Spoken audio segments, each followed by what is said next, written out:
Getting to know your sewing machine is a very essential part for sewing because with my journey on learning how to sew, I actually figured out that most of the times I'd get things wrong while I'm sewing is because I'm not using my sewing machine right. So you need to learn your machine first before you can even get started to learn how to sew. Now, keep in mind, I'm not a professional seamstress or fashion designer or anything. I kind of am a self-taught. At the same time, I did go for lessons, and I just feel the need to share my beautiful passion because I'm so excited to share with you some of my designs.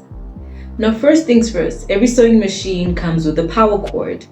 Like I said before, my sewing machine is a HomeChoice sewing machine, and there's so many different types of machines like Singer and others, so the foot pedal and the plugging system may be different.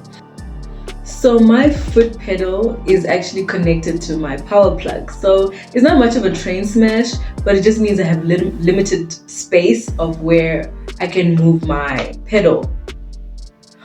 So this right here is my bobbin winder.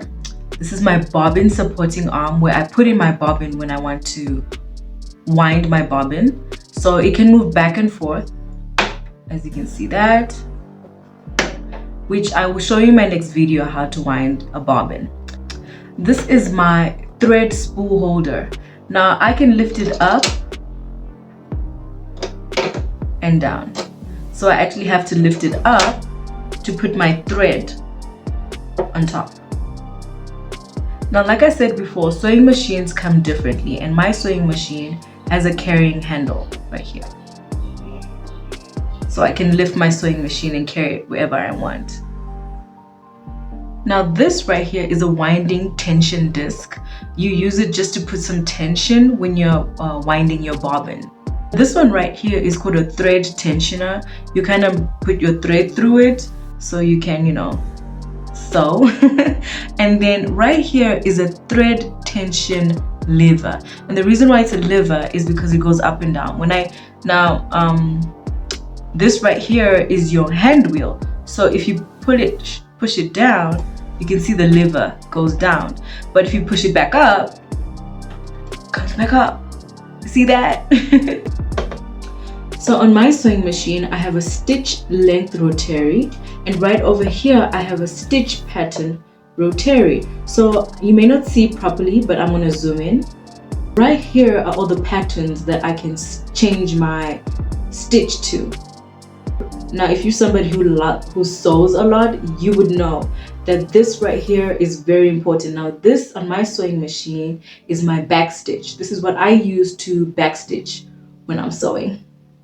So the next thing you have is a sewing foot retainer that can actually be removed, and you can put it back in when you want to change your sewing foot, like so. And then you have a lever, or a lever in other words, that's here, that you kind of push back the foot retainer, and you put it down so that it can pick up. And you're going to let go of this and lock it and pull back up the lever. The next thing you have at the bottom there, you have a thread hook right there. It's really, really small, but as you can see, it's where you put your thread through. And this right here is your needle. This is where your needle goes. And right at the top there, we have like a small screw. And this screw is a needle clamp screw, which you use if you want to remove your needle or put back your needle. So it kind of holds your needle really tight. So you need to make sure it's really, really tight so that your needle is nicely clamped in. Another thing that's very important that you need to know about your sewing machine is this wheel right here. This is a thread tension wheel, and it's something I actually had to kind of figure out my sewing machine, because you need to change your tension on the different material you use. Now this right here is my rotary switch sewing foot pressure.